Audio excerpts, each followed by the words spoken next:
नमस्कार, आप देख रहे हैं JTV न्यूज और मैं हूं आपके साथ आशीष सिंह। आइए रुक करते हैं JTV न्यूज पर देश प्रदेश की तमाम ताजा खबरों पर।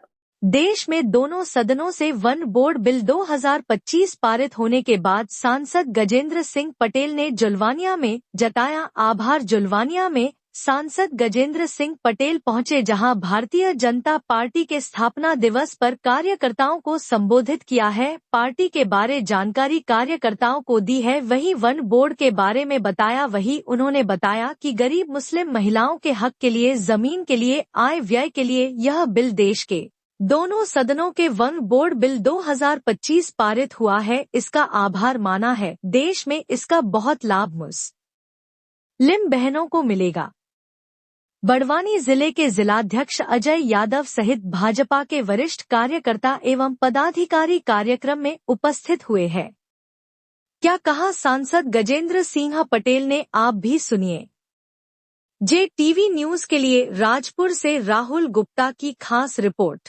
लोकसभा में वक्फ बोर्ड का एक्ट बनाया गया, संविधान बनाया गया है। क्या देश के यशस्वी प्रधानमंत्री आदरणीय नरेंद्र मोदी जी के नेतृत्व में सबका साथ और सबके विकास के आधार पर हम सभी समाजों के विकास की बात को लेकर काम कर रहे हैं। और निश्चित तौर पर हमारे जो मुस्लिम भाई बहनें हैं, जो गरीब तबके के लोग हैं, उनके लिए वक्फ बिल क्या बोले या वक्फ बोर्ड में कई प्रकार के प्रावधान हैं, परंतु विगत कई वर्षों से इस बोर्ड में गरीब मुस्लिम समाज की बहनों के लिए, गरीब मुस्लिम समाज के युवाओं के लिए कोई काम नहीं किया गया है।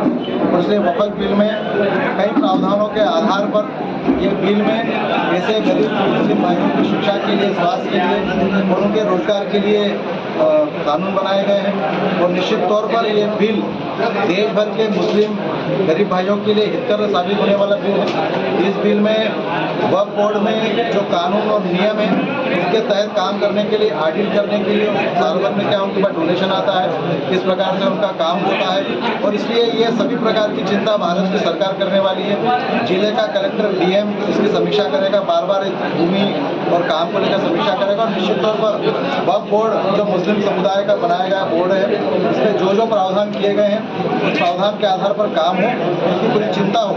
इसका बिल पास किया गया। मैं देश के प्रधानमंत्री आदरणीय मोदी जी का, हमारे गृह मंत्री आदरणीय अमित शाह जी का, हमारे संस्कृति मंत्री आदरणीय किरण रिजिजू जी का, इस खरगोन बड़वानी लोकसभा की जनता की ओर से और खासकर हमारे जनजाति भाइयों की ओर से, जो लंबे समय से हमारे जनजाति भाइयों की भूमि भी वक्फ बोर्ड के माध्यम से अधिग्रहण की जा रही थी।